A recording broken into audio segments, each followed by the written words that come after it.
Voila! Back again with another exciting video. It's your favorite Haitian sensation, bring you that motivation and inspiration. Today I want to talk to you guys about signs and omens. You know, I'm just going to lump these words in together as having one meaning, because in reality they're pretty much, we use these words synonymous today. So to make it easier on you guys, that's what I'm going to do as I make this video today.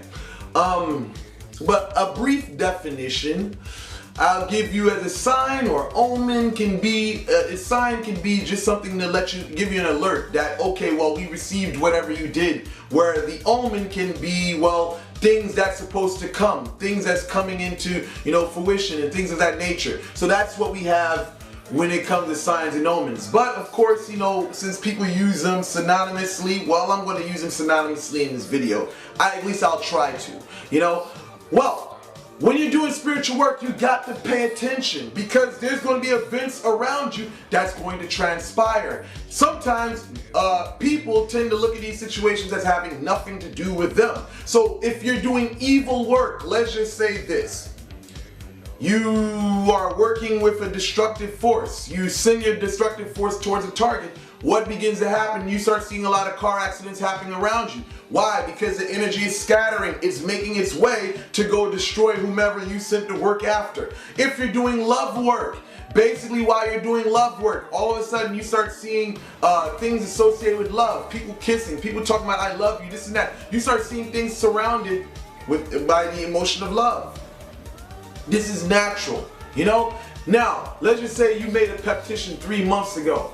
All of a sudden, months later, let's just say, I'm going to give you, an example.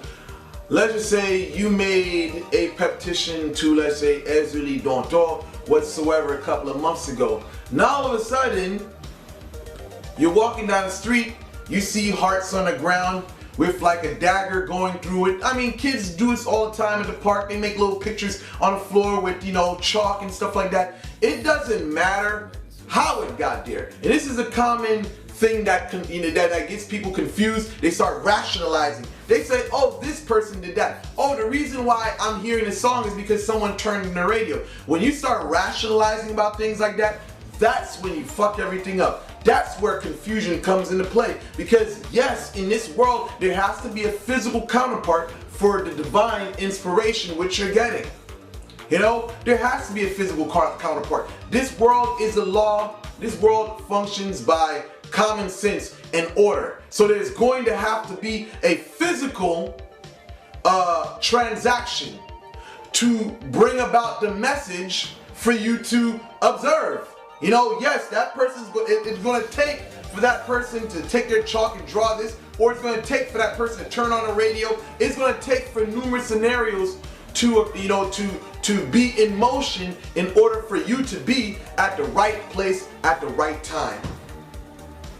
So what I want you guys to understand, when you're talking about doing work, you got to pay attention to the signs and omens, because there's some clients that get work from spiritual workers, and they turn around and be like, I don't see anything, I don't see anything. Well, you have to pay attention to the signs. You're looking for the end result, but you're not looking at the signs. I'm gonna take you guys back to the Bible. When in the Old Testament, when they went to Yahweh or Yahweh, Yahweh, whatever way you want to pronounce it, or Jehovah, the children of Israel always received a sign. Or they asked for a sign to let them know that what they asked of, their Elohim or, Loa at the time was received.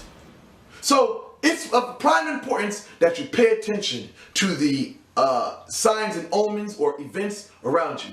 That's all I have to say for today. Thank you guys for watching. Like, share, and subscribe.